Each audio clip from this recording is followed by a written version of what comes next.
नाहीयेत, या कारणास्तव बुलढाणा जिल्ह्यामध्ये गेल्या काही दिवसात 2 तरुणांनी आत्महत्या केली आहे. सत्यपाल भिसे आणि हरीश वानखेडे अशी या 2 तरुणांची नावं आहेत. यासाठी विविध कारणं सुद्धा आहेत. काही ठिकाणी शिक्षण या तरुणांचं चांगलं झालेलं आहे, पण त्यांना नोकऱ्या नाहीयेत. काही जणांकडे नोकऱ्या आहेत, पण शेती नाहीये. काही जणांकडे फक्त शेती आहे, नोकरी नाहीये. अशा विविध कारणांमुळे मुलांची लग्न जुळत नाहीयेत आणि मग लग्न जुळत नसल्यामुळं वय हातातून निघून चाललेलं आहे. अशा कारणांमुळं मुलं नैराश्याच्या गर्तेत अडकतायत आणि पुढे त्याची परिणिती म्हणजे आत्महत्यासारखे कठोर पावलं ही मुलं उचलताना दिसतायत. पण खरंच मुलांची लग्न जुळत नाहीयेत का? लग्न जुळणं एवढं कठीण झालेलं आहे का? असे प्रश्न या निमित्तानं उपस्थित झालेले आहेत आणि याच सगळ्या प्रश्नांच्या अनुषंगानं आपल्याला आज चर्चा करायची आहे आणि या चर्चेत सहभागी होण्यासाठी माझ्यासोबत आहेत सामाजिक कार्यकर्ते व लेखक हेरम कुलकर्णी सर. आपलं स्वागत आहे सर. नमस्ते सर. मी जसं म्हणालो की खरंच मुलांची लग्न जुळत नाहीयेत का? आपला नक्की अनुभव काय? आपण सातत्यानं फील्डवर असता, तिथे ग्रामीण भागात सुद्धा आपला मोठा संपर्क आहे. नक्की काय परिस्थिती दिसते? खरंच मुलांची लग्न जुळत नाहीयेत असं काही चित्र आहे? तर हे अगदी खरं आहे, कारण ग्रामीण भागातलं वास्तव अगदी तसंच आहे. 2017 साली मी आणि माझे मित्र विठ्ठलराव शेवाळे यांनी आम्ही संपूर्ण नगर जिल्ह्यातल्या अकोले संगमनेर तालुक्यात हा अभ्यास केला होता आणि त्या अभ्यासामध्ये आम्हाला असं आढळलं की साधारणपणे 45 गावांमध्ये 730 मुलं हे बिन लग्नाचे आढळले होते आणि त्याच्यामध्ये 35 वर्षाच्या मुलांची 30 वर्षाच्या मुलांची संख्या लक्षणीय होती. तेव्हा आज जवळजवळ 9 वर्षानंतर ही संख्या नक्कीच वाढली असेल आणि विदर्भात जा, मराठवाड्यात जा, पश्चिम महाराष्ट्रात जा, हाच अनुभव येतो. हे फक्त शेतकरी कुटुंबापुरतं नाहीये, तर सर्वच जातीमध्ये जे जे तरुण व्यवसाय करतात त्यांना मुली मिळत नाही असा एक आपल्याला अनुभव येतो. म्हणजे शहरामध्ये एखाद्या पतसंस्थेमध्ये शिपाई असेल तर त्याचं लग्न होतं, परंतु ग्रामीण भागामध्ये काही लाखाची उलाढाल असणाऱ्या व्यापाऱ्याचं सुद्धा लग्न व्हायला मर्यादा येते. काही जातीमध्ये 2 व्यापारी असतील तर शहरातला व्यापारी आणि ग्रामीण भागातला व्यापारी, यात शहरी भागात कमी उत्पन्न असतं तरी तो मुलगा निवडला जातो. तर मुलींचा याच्यामध्ये जो कल आहे हा शहरी भागातलंच निवडण्याचा आहे. मोठ्या शहरातल्या मुली तर ग्रामीण भागाकडे येतच नाहीत, पण छोट्या गावातल्या मुली सुद्धा छोट्या गावाकडे यायला तयार नाहीत. हे आजचं वास्तव. सर, मी जसं सुरुवातीलाच उल्लेख केला होता की नोकऱ्या, शिक्षण आहे पण नोकऱ्या नाहीयेत, नोकऱ्या आहेत तर शेती नाहीये, शेती आहे तर फक्त शेती चालत नाही. अशा कारणास्तव मुलींना मुलीच्या कुटुंबातील मुलाकडे ह्या अशा प्रकारे मुली न देण्याचं प्रमाण वाढलेलं आहे. ही जी सामाजिक दरी आता आपण सांगितलीत, ही किती कारणीभूत ठरतीये अशा सगळ्या प्रसंगांमध्ये?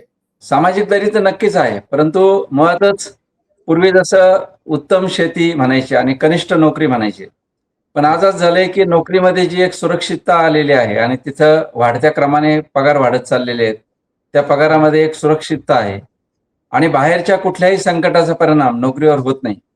आज शेती ही अशी आहे की तिला तिकडे युद्ध झालं तरी इथे शेतीवर परिणाम होतो. गारपीट तर प्रत्येक उन्हाळ्यामध्ये होते आहे. एक तर अतिवृष्टी होते किंवा दुष्काळ होतो, त्यामुळे शेतीमधलं संकट वाढत चाललेली आहेत. शेतीचा उत्पादन खर्च वाढतोय, मार्केट पडलेलं आहे आणि ते सगळं जागतिक याच्याशी जोडलं गेल्यामुळं शेतीमध्ये अस्थिरता मोठ्या प्रमाणावर आहे आणि त्यामुळं नोकरी आणि शेती अशी सरळ सरळ तुलना आज समोर आलेली आहे.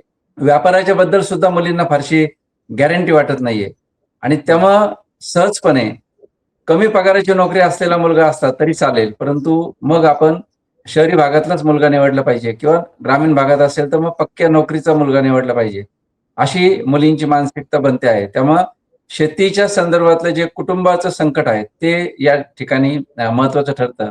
या ठिकाणी मला हेही सांगितलं पाहिजे की महाराष्ट्रातल्या काही कुटुंबातल्या मुलींनी सुद्धा आत्महत्या केलेल्या आहेत की आपल्या लग्नाचा ताण वडिलांवर पडू नये म्हणून मुलींनी पण आत्महत्या केल्याची काही घटना महाराष्ट्रामध्ये घडलेल्या आहेत. सर, आपण ग्रामीण अर्थव्यवस्थेबद्दल बोलतोय, शेतीबद्दल बोलतोय. आपण आता सांगितलं की शेतमालाला भाव नाहीये किंवा यासोबतच जमिनीचं जे तुकडीकरण होत आहे ती देखील एक गंभीर समस्या ग्रामीण भागामध्ये आहे आणि त्यामुळे सुद्धा अनेक मुलांची लग्न रखडलेली आहेत. आपण जसं म्हणालात की कुटुंबावर ताण येतोय म्हणून मुली सुद्धा आत्महत्या करण्याच्या दिशेने पावलं टाकताना दिसत आहेत. हे जे जमिनीचं तुकडीकरण होतंय ते सुद्धा किती गंभीर समस्या ही दिसून येते आहे ना. तुकडीकरणाचा मुद्दा तर आहेच, म्हणजे त्यामुळे शेती परवडत नाही हा एक त्यातला महत्वाचा मुद्दा आहे. पण तुकडीकरणाबरोबर जो तुकडा वाटायला आलाय तो तुकडा सुद्धा नीट आपल्याला खाता येत नाहीये, ही सुद्धा खंत आहे. याचं कारण असं की तुकडा जरी आला तरी पाण्याचा प्रश्न आहे. पाणी जरी असलं तरी विजेचा प्रश्न आहे.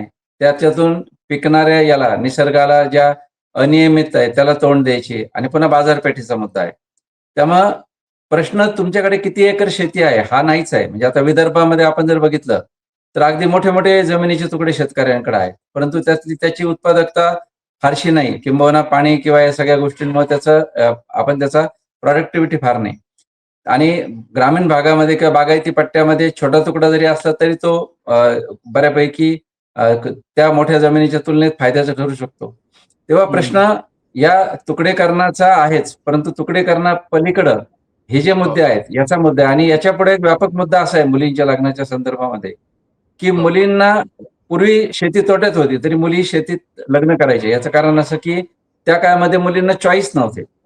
आज मोठ्या प्रमाणावर मुलींना चॉईस निर्माण झालेले आहेत. हा मुद्दा आपण लक्षात घेतला पाहिजे, की एक तर मुलींची संख्या कमी झाल्यामुळं होतंय असं की मुलींना जर 2 स्थळ आले, की एक शेतातलं आलं आणि एक शहरातलं आलं, तर ते शहराला प्रेफर करतात. त्यामुळे मुलींना चॉईस निर्माण झालाय. त्यामध्ये मुलींना मी दोष देणार नाही, कारण माहेरी तिनं तेच बघितलेलं असतं. बापाचे प्रचंड तणाव, त्याच्यानंतर कष्ट आणि शेतीमधलं दारिद्र्य काय संपूर्ण संसाराचा हाल करतं हे तिने माहेरी बघितलेलं आहे.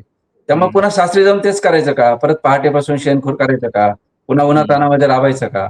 मग याच्यामधून तिला जर सुटका मिळण्याची संधी जर मिळाली असेल तर मग ती या शेतीमध्ये थांबणार नाही.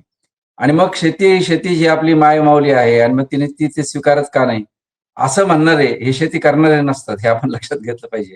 आणि म्हणून मुली जर हा चॉईस घेत असतील आणि शेतीतून बाहेर पडायचा प्रयत्न करत असतील तर मुलींचा ते जे मन आहे ते आपण समजावून घेतलं पाहिजे. आणि तिसरा मुद्दा हा की ग्रामीण भागातल्या सुविधा आणि शहरी भागातल्या सुविधा यात आज प्रचंड अंतर झालंय. मुली आज टीव्हीवरच्या मालिका बघतात, मुली आज चित्रपट बघतात, त्याच्यामधले सुंदर रस्ते, सुंदर बंगले, फ्लॅट हे सगळं बघतात. आणि मग तिला असं वाटतं की आपण ज्या ग्रामीण भागामध्ये जगलो यापेक्षा शहरी भागामध्ये किमान आपल्याला नाही काही मिळालं, पण माझं जे होणारं मूल आहे त्याला चांगली शाळा मिळाली पाहिजे, चांगला दवाखाना मिळाला पाहिजे, चांगल्या बागा पाहिजे, चांगल्या मॉल्समध्ये जाता आलं पाहिजे, मला माझ्या नवऱ्याबरोबर फिरता आलं पाहिजे. तेव्हा शहरी आणि ग्रामीण भागामधले हे जे अंतर आहे भयानक, सुविधांच्या बाबतीमधलं, रस्त्यापासून शाळांपासून सगळ्या बाबतीतलं, हेही याला कारणीभूत आहे. म्हणजे उद्या समजा मुलींना जर 2 चॉईस आले की ग्रामीण भागामध्ये शेतीमधून 1,00,000 रुपये मिळणारा मुलगा आणि शहरी भागामध्ये 50-60 हजार रुपये मिळणारा मुलगा, तरी ती मुलगी 50,000चा शहराचा मुलगा निवडेल. याचं कारण असं की शहरी जीवनमान जे आहे ते तिला हे 1,00,000 रुपये मिळवून देणार नाहीये. त्यामुळे असे त्याच्यामध्ये अनेक पैलू जोडलेले आहेत. सर, आपण अगदी 2-3 महत्त्वाच्या प्रश्नांना स्पर्श केलेला आहे. तो म्हणजे एकतर आपण मुलींच्या संख्येबद्दल बोललात, म्हणजे लिंग गुणोत्तर, सेक्स रेशो ज्याला आपण म्हणतो. तो सुद्धा यामध्ये एक अतिशय महत्त्वाचा घटक आहे. कारण देशभरात सुद्धा आणि आपल्या राज्यात सुद्धा मुलींचं जे प्रमाण आहे ते कमी आहे आणि यामुळे सुद्धा मुली मिळण्याचं प्रमाण सुद्धा कमी झालंय असं देखील म्हटलं जातंय. हा जो सेक्स रेशो आहे तो किती मोठ्या प्रमाणात या अशा परिस्थितीला कारणीभूत ठरतोय आपल्याला असं वाटतं? आणि ही स्थिती बदलण्यासाठी काही प्रयत्न केले जात आहेत का सरकारी पातळीवर सुद्धा आणि आपण सगळे समाज म्हणून सुद्धा? साधारणपणे 15 ते 17% मुली कमी आहेत. अशा पद्धतीचे काही आकडे वेगवेगळ्या अभ्यासातून दिसतात. ते वाढवण्यासाठी काही प्रयत्न होतात. म्हणजे मराठवाड्यामध्ये मधल्या काळामध्ये मोठ्या प्रमाणावर या लिंग तपासणी जेव्हा सरकारने आक्रमक भूमिका घेतली, त्यानंतर अनेक कलेक्टर्स वगैरे यांनी पण पुढाकार घेतला, अनेक धाडी पडल्या. तर अलीकडे असं जाणवतंय की ते प्रमाण सुधारत आहे, परंतु ती सुधारणा सुद्धा आता स्थिरावली आहे. असंही या वर्षीच्या किंवा मागच्या वर्षीच्या आकडेवारीतून दिसलं. पण अजूनही ते आकडे समानतेच्या जवळपास येत नाहीत, ही वस्तुस्थिती. दुसरा जो महत्त्वाचा मुद्दा तुम्ही स्पर्श केला होता सर, तो म्हणजे ग्रामीण आणि शहरी भागामध्ये जी असमानता दिसतीये, त्यामुळे सुद्धा अनेकदा मुली ह्या शहरी भागाकडे वळतात किंवा त्यामध्ये खरं तर त्यांचाही काही दोष नाहीये. पण अशा वेळी मग ग्रामीण भागामध्ये ज्या कुठल्या सुविधा असायला हव्यात ते सरकार देऊ शकत नाहीये. हा सुद्धा एक मोठा प्रॉब्लेम दिसतोय का? अर्थात शरद जोशी ज्याला भारत विरुद्ध इंडिया म्हणायचे, तर तो भारत इंडिया आहेच ना. म्हणजे आजही समजा शहरी भागामध्ये दवाखान्यांच्या ज्या सुविधा आहेत, की एखाद्याला हार्ट अटॅक आल्यानंतर अँब्युलन्स पासून सगळ्या सुविधा असणं किंवा ऑपरेशन किंवा हे सगळ्या गोष्टींची जी सुविधा शहरी भागामध्ये आहे, किंवा शाळांचा जो मोठा चॉईस आहे खाजगी शाळांचा, किंवा आज खरेदीसाठी दुकानं, मॉल्स किंवा करमणुकीची वेगवेगळी साधनं आहेत, नाट्यगृह आहे. आज नाट्यगृह जिल्ह्याच्या खालच्या गावांमध्ये फार क्वचित आहे. चांगलं चित्रपटाचं थिएटर सुद्धा तालुक्याच्या गावी नसतं, अशाची परिस्थिती. आणि त्यामुळे त्या मुलीला जर असं वाटत असेल की बाबा एका लग्नानंतर जर माझं आयुष्य अशा पद्धतीने बदलणार असेल आणि माझ्या मुलांना अशा पद्धतीने, आणि पुन्हा स्पर्धेच्या युगाचा एक परिणाम तरुण मुलींवर झालेला आहे की तिला असं वाटतं की आपलं आयुष्य निघून गेलं पण पुढचं आयुष्य खूप कॉम्पिटिशनचं आहे, तर माझी मुलं या खेड्यामध्ये टिकतील का? आणि तिलाही पुन्हा करिअर करावंसं वाटतं ना, कारण पूर्वी ज्या मुली होत्या त्या कमी शिकलेल्या होत्या. आजच्या ज्या मुली आहेत त्या 12वी झाल्या आहे, ग्रॅज्युएट झाल्या आहे. मग तिला असं वाटतं मी जर शहरात गेले तर मला कुठेतरी नोकरी लागू शकेल, मी कुठेतरी जॉबला लागेल, असंही तिच्या मनामध्ये येतं. आणि मग त्यामुळं ती जर शहरी भागाला ती प्रेफर करत असेल, आज महाराष्ट्राचं नागरीकरण 52% वर पोहोचलेलं आहे जवळजवळ. आणि सरकार सुद्धा आता महापालिका, नगरपालिका, वेगवेगळ्या प्रकारचे ब्रिज, मेट्रो हे सगळं शहरी भांडवली व्यवस्था वाढवणं याच्याकडे जास्त लक्ष देते. आणि त्यामुळे खेड्यातली लोकसंख्या कमी होत असल्यामुळं खेड्यातले प्रश्नच बाजूला पडणार आहे. म्हणजे या मतदार पुनर्रचनेच्या विषय सोडा, पण आज सुद्धा जर आपण बघितलं तर मोठ्या प्रमाणावर आमदारांची संख्या ही शहरी भागातली जास्त आहे. त्यामुळे विधिमंडळात सुद्धा आपण बघतो की चर्चा शहरी प्रश्नांची जास्त होते. आणि म्हणून मग मेट्रो किंवा या सगळ्या चर्चा या शहरी भागाच्याच होत राहतात. आणि ग्रामीण भागामध्ये शेती आणि स्थलांतर मोठ्या प्रमाणावर होते. म्हणजे आज खेड्यातून शहरात रोज जाऊन येऊन करणाऱ्या लोकांची संख्या सुद्धा खूप मोठी आहे. म्हणजे 52% जर आपण असं धरलं शहरात राहणारे, तर रोज सकाळ संध्याकाळ त्या शहरापासून 50 किलोमीटरच्या रेंजमधून जे लोक नोकरीसाठी येतात आणि परत गावाकडे जातात, ही संख्या जर आपण बघितली तर शहरी लोकसंख्या ही मोठ्या प्रमाणावर वाढलेली आहे. आणि जितकी ग्रामीण भागातली लोकसंख्या कमी होत जाईल तितकं ग्रामीण भागाकडे दुर्लक्ष जास्त होईल. सर, आपण आत्ता जेव्हा बोललो तेव्हा एक असमानतेबद्दल बोललो, पण असे नक्की कुठले पुरुष आहेत जे या सगळ्या समस्येला तोंड देऊ पाहतात किंवा तोंड देत आहेत? त्याच्यामध्ये मग आर्थिक बाजू असू शकते, शैक्षणिक बाजू असू शकते किंवा भौगोलिक बाजू, अशी कोणते पुरुष आहेत ते जास्त या सगळ्या समस्येला तोंड देतात? त्यातले बहुतेक पुरुष शेतीमधले आहेत. म्हणजे शेतीशी संबंधित आणि शेतमजुरीशी संबंधित जे लोक आहेत तो वर्ग मोठा आहे. छोटा व्यापारी वर्ग जो आहे त्याच्या कुटुंबातली ही बरीचशी मुलं आहेत असं आपल्याला वर्गीकरण करता येईल. आणि आदिवासी आणि आदिवासी समूहातले पुरुष, भटक्या समूहातले पुरुष यांची संख्या पण ती मोठी आहे. दुसरा प्रकार असा की ज्यांच्या हातामध्ये कौशल्य नाहीत असा हा वर्ग मोठ्या प्रमाणावर आहे. म्हणजे समजा 10वी 12वी शिकलेले आहेत, अर्धवट शिक्षण झालंय आणि वेगळं काहीच करता येत नाहीये, असा एक वर्ग याच्यामध्ये मोठ्या प्रमाणावर भरडला जातोय. आणि म्हणून शेतीमध्ये कौशल्य आहेत परंतु शेतीमध्ये फायदा नाही, आणि शेतीबाहेर कौशल्य नाहीयेत असा एक वर्ग जो आहे, जो शिक्षणातून बाहेर पडला आणि ग्रॅज्युएट झालेले आहेत परंतु शिक्षणाचा दर्जा नसल्यामुळं ती मुलं फारसं काही करू शकत नाही. अशा अनेकविध पद्धतीची ही मुलं आहेत. सर, ज्या गोष्टीपासून आपण सुरुवात केली होती या विषयाची, त्यामध्ये असं होतं की काही मध्यस्थ होते आणि त्या मध्यस्थांनी तुमचं लग्न लावून देऊ असं बोलले होते आणि त्यामुळे मग ते लावू देऊ शकले नाही आणि मग या मुलांनी आत्महत्या केली, असाही प्रकार होता. तर हे जे प्रमाण वाढलेलं आहे मध्यस्थांचं, काही जण दलालांचं म्हणतायत, तर हा किती मोठा एक प्रॉब्लेम दिसतोय आणि खरंच अशा प्रकारचे दलाल काही येऊन आणि त्यांचं रॅकेट देखील आहे असं देखील बोललं जाते. असं ग्रामीण भागात काही चित्र आहे का? आपल्याकडे मढ्याच्या टाळूवरचं लोणी खाणं म्हणतात तसा प्रकार हा सगळ्याच क्षेत्रामध्ये असतो. म्हणजे भूकंपग्रस्त भागामध्ये पोलिसांना काय कारवाई करावी लागती, तर भूकंपामध्ये गाडल्या गेलेल्या महिलांच्या अंगावरचे दागिने पळून नेणारे चोर पोलिसांनी पकडले होते. तर ही आपल्याकडची एक क्रूरता आहे. म्हणजे अपघात झाल्यानंतर सुद्धा त्या अपघातात मेलेल्या माणसाचे मोबाईल पळवणं वगैरे अशा प्रकारचे जे लोक आहेत, तर तसं ह्या दुःखाला कॅश करणारे जे काही नीच प्रवृत्तीचे काही लोक तयार झालेले आहेत आणि अशा काही टोळ्या तयार झालेल्या आहेत. म्हणजे अशा काही मुली तयार केलेल्या आहेत की त्या मुलींनी त्या कुटुंबामध्ये जायचं, 15-20 दिवस राहायचं आणि दागिने घेऊन पळून यायचं. असेही काही प्रकार घडलेले आहेत. म्हणजे मुली पण फसवतात आणि हे मधले दलाल ₹5,000 देतापासून तर 50,000 त्यांची मागणी असते. फक्त मुली दाखवण्याचे पैसे वेगळे घेतात आणि लग्न जमवण्याचे परत वेगळे पैसे घेतात. आणि याच्यामधून या मुलांची फसवणूक झाल्याचं त्या मुलाच्या वडिलांनी सांगितलं. याच्यामध्ये मी त्या मुलाला किंवा त्याच्या वडिलांना दोष देणार नाही, कारण आगतिक झालेला माणूस अनेक पद्धतीनं हे करून पाहतो. जसं आजारी माणूस त्याला देवाधर्माचं करून पहा, नवसाचं करून पहा, सगळ्या गोष्टी करत राहतो. तर ती आगतिकता त्याला ते करायला लावते. त्यामुळे तिथे विवेकाचा निकष आपल्याला लावता येत नाही. तसंच या ठिकाणी सुद्धा आहे की ही माणसं फसवली गेली, मग तुम्हाला कोणी पैसे द्यायला सांगितले असं आपण नाही विचारू शकत, कारण ती आगतिकताच इतकी प्रचंड आहे की त्या आगतिकतेतून ही माणसं अशा प्रकारच्या दलालांकडे वळतात. मला असं वाटतं की जसं खाजगी सावकारांवर ज्या पद्धतीनं कठोर कारवाया केल्या जातात तशा या दलालांवर सुद्धा कारवाया करायची गरज आहे. बरोबर. सर, लग्न जुळवताना आपल्याकडे एकतर खूप सारी बंधनं असतात, जातीपातीची बंधनं असतात, धर्माची बंधनं असतात. आर्थिक, शैक्षणिक आपण आता बोललोच त्याबद्दल. पण अशी जेव्हा बंधनं असतात तेव्हा मर्यादा पण खूप जास्त येतात लग्न जुळवताना. या सगळ्याबद्दल काय सांगाल? आणि हे जर कमी असतं तर अशा प्रकारच्या समस्या थोड्याशा समाजातून कमी झाल्या असत्या किंवा होतील असं वाटतं? नक्कीच. तो फार महत्वाचा मुद्दा आहे. म्हणजे आपल्याकडे काय झालंय, की या लग्न परंपरेमध्ये पुरुष प्रधान व्यवस्थेमध्ये पुरुषाचं महत्त्व वाढावं. म्हणून पुरुष हा वयाने मोठा असला पाहिजे, पुरुष हा उंचीने मोठा असला पाहिजे, पुरुष हा शिक्षणाने मोठा असला पाहिजे. अशा 3 अटी असतात.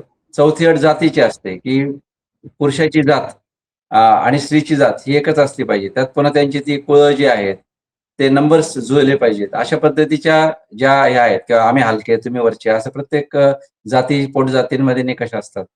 तर मला असं वाटतं या मुलांनी हे लाथाडून दिलं पाहिजे, की कोण तुम्हाला रोज तुकडा भरवणार आहे? आणि म्हणून मला असं वाटतं, की मुलांनी हे लाथाडलं पाहिजे. याच्यातून एक काही सामाजिक सुधारणा पण जन्म घेतील. आणि म्हणून मुलांनी जातीपातीचा विचार केला नाही पाहिजे, शिक्षणाचा विचार नाही केला पाहिजे, उंचीचा विचार नाही केला पाहिजे, वयाचा विचार नाही केला पाहिजे. मुलगी माझ्यापेक्षा लहानच पाहिजे हा काय प्रकार आहे? सचिन तेंडुलकरची बायको 7-8 वर्षांनी मोठी आहे त्याच्यापेक्षा.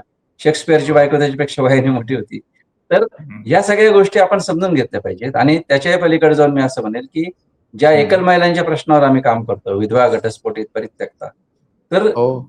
यांनाही स्वीकारण्याची आज गरज आहे. कारण आज महाराष्ट्रामध्ये एकल महिलांची संख्या 75 लाखाच्या आसपास आहे जवळपास. त्याच्यामध्ये समजा आपण 30% मुली जरी अशा धरल्या, की ज्या कमी वयाच्या आहेत, ज्या 45 वर्षाच्या आतमध्ये. तर अशा मुलींशी या मुलांनी जर लग्न करायचं ठरवलं, तर ते होऊ शकतं ना. आणि म्हणून मला असं वाटतं, की या प्रकारे या एकल महिलांच्या मुलांसह स्वीकारलं पाहिजे. कारण त्या लग्नामध्ये अडचण काय आहे, की त्या महिलांना मुलं असतात. समजा एखादी बाई विधवा झाली आणि तिला जर मूल नसेल, तर ती कशाला थांबेल? तिचं लग्न होऊन जातं. कोणती महिला थांबते? तर तिला 2 मुलं आहेत, 1 मुलगा आहे. मग यांच्यामधला पुरुष जागा होतो, की नाही, नाही, मी नाही दुसरीची मुलं सांभाळणार. त्याला बाकीचे लोकही चिडवतात, की "काय यार तुला आपली दुसरी बायको मिळाली, तिला मुलं मिळाली." तर अशा पद्धतीच्या ज्या काही गोष्टी आहेत, याच्याबाबत कठोर चुकीची भूमिका ठरवून या प्रकारचा स्पष्ट भूमिका घेण्याची गरज आहे. आणि एकल महिलांना जर त्यांनी स्वीकारण्याची भूमिका घेतली, तर महाराष्ट्रातल्या हजारो महिलांना घर मिळेल, असं मला वाटतं. सर, आपण आतापर्यंत जी सगळी चर्चा केली, ती सगळी चर्चा जी आहे ती लग्न व्यवस्थेबद्दल लग्न व्यवस्थेबद्दल बोलणारी होती. त्यामुळे अशा प्रश्नांच्या अनुषंगाने जेव्हा बोलतो, तेव्हा लग्न व्यवस्थेमध्ये सुद्धा काही प्रमुख बदल केले पाहिजेत का? या संकल्पनेबद्दल सुद्धा काही प्रश्न उपस्थित केले पाहिजे का? याबद्दल काय वाटतं नक्की आपल्याला? नक्कीच. मुळातच लग्नाचा खर्च हीच एक मोठी समस्या ग्रामीण भागामध्ये आहे. त्यामुळे महात्मा फुलेंचं हे द्विशताब्दी वर्ष आहे. जन्मशताब्दी वर्ष आहे. तर मला असं वाटतं, की सत्यशोधकी पद्धतीनं, साध्या पद्धतीनं लग्न करणं, याचा प्रचार आपल्याला समाजामध्ये करायची गरज आहे. पण त्यासाठी पाणी खालून वर वाहत नाही, वरून खाली वाहतं. त्यामुळे या समाजातले जे प्रतिष्ठित असतात किंवा राजकारणी असतात, समाजातले जे वेगवेगळ्या क्षेत्रातले मान्यवर असतात, त्यांनी याची सुरुवात स्वतःच्या मुला-मुलींच्या लग्नामध्ये करायला पाहिजे, की लग्नामध्ये कमी खर्च करा. असं जर केलं, तर त्याच्यामधून सुद्धा मोठ्या प्रमाणावर बचत होऊ शकते. आणि शेतकऱ्यांचं जे काही तणाव असतो, तो तणाव बऱ्याचदा प्रतिष्ठेच्या अनुकरणातून नाईलाजानं करावा लागतो. तर ते सुद्धा कमी व्हायला मदत होईल. आता ज्या 2 घटना घडलेल्या होत्या आत्महत्येच्या, त्यामध्ये लग्न न होत असल्यामुळे काही निराशेमध्ये जातात तरुण आणि या निराशेकडे किंवा डिप्रेशन ज्याला म्हणतो आपण, या सगळ्या घटनांकडे ग्रामीण भागामध्ये एक आजारपण म्हणून सुद्धा पाहिलं जातं किंवा त्याची दखल सुद्धा साधी घेतली जात नाही. याबद्दल सुद्धा थोडीशी जागृती त्या संदर्भाने काय सांगाल? शेतकऱ्यांच्या आत्महत्येची जिथे खिल्ली उडवली जाते ज्या देशामध्ये, किंवा शेतकऱ्यांच्या आत्महत्येवर त्या आत्महत्या आहेत का, असं जे प्रश्नचिन्ह उभं केलं जातं, अशा कोडग्या मानसिकतेच्या देशामध्ये आपण या आत्महत्या केलेल्या तरुणांच्या बद्दल संवेदनशीलपणे बोललं जाईल ही अपेक्षाच करू शकत नाही. किंबहुना त्यांची खिल्ली उडवली जाईल, किंवा त्यातला जो दुसरा तरुण व्यसनी झाला होता, त्या व्यसनामुळे आत्महत्या केली, अशा पद्धतीचं बोललं जाईल. पण हे तरुण इतक्या निराशेमध्ये का गेले, याच्याबद्दल जी एक सामाजिक संवेदनशीलता असायला पाहिजे, ती आपल्याकडे नाही आहे. आजही शेतकऱ्यांची आत्महत्या झाल्यानंतर काय दारू पिऊन गेला तरी शेतकरी आत्महत्या वगैरे असं बोललं जातं. तर मुळातच एकूणच शेतकऱ्यांबद्दलच आपल्या मनामध्ये जो काही खिल्ली उडवण्याचा समाजाचा जो भाग आहे, किंवा एकूणच शेतकऱ्याच्या दुःखाबद्दल एकूणच जी संवेदनशीलता कमी होते आहे, तर त्याच्यामुळे या आत्महत्येकडे सुद्धा तशाच प्रकारे बघितलं जाईल. परंतु मला असं वाटतं हे हिमनगाचं टोक आहे. हे फक्त लक्षण आहे, हा आजार नाही. आजार जो आहे तो शेतीचा आजार आहे आणि आपली शेती व्यवस्था जी आहे ती शेती व्यवस्था फायद्यामध्ये आणणं हा खरा मुद्दा आहे. आणि म्हणून शेती व्यवस्था फायद्यामध्ये आणण्याची चर्चा या निमित्ताने व्हायला हवी. पुनर्विवाहाच्या चळवळीला मगाशी मी म्हणाल तसं एकल महिलांचे पुनर्विवाह याला आपण गती द्यायला हवी. आणि तरुणांनी ज्या निकष आहेत लग्नाच्या बद्दलचे, जात व्यवस्थेच्या याच्यातून बाहेर पडण्याच्या बद्दल विचार करायला हवा. कदाचित या निकष बदलण्यातून उद्याच्या एकूण समाजामध्ये सामाजिक सुधारणांना सुद्धा गती मिळू शकते असं मला वाटतं.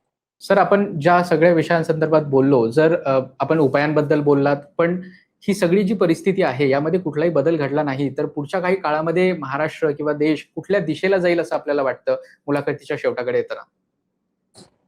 हे फार वाईट आहे. म्हणजे एकेका गावामध्ये जर 50 आणि 100 लग्न न झालेली मुलं असतील तर कल्पना करा की त्या कुटुंबाचं स्वास्थ्य आणि त्या गावाचं स्वास्थ्य सुद्धा अडचणीत येऊ शकतं. हा एक वेगळा मुद्दा मला या ठिकाणी मांडावा असं वाटतं.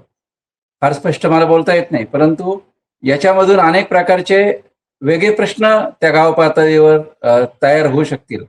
आणि मानसिक स्वास्थ्य गमावलेली ही मुलं अधिक डिप्रेशनमध्ये जाऊ शकतील आणि एकूणच समाजाच्या बॅलन्सवरच त्याचा परिणाम होऊ शकेल. आणि आपण एका वेगळ्या सामाजिक प्रॉब्लेमकडे याच्यामधून जाऊ शकतो. आणि म्हणून मला असं वाटतं की हे केवळ आजाराचं लक्षण आहे.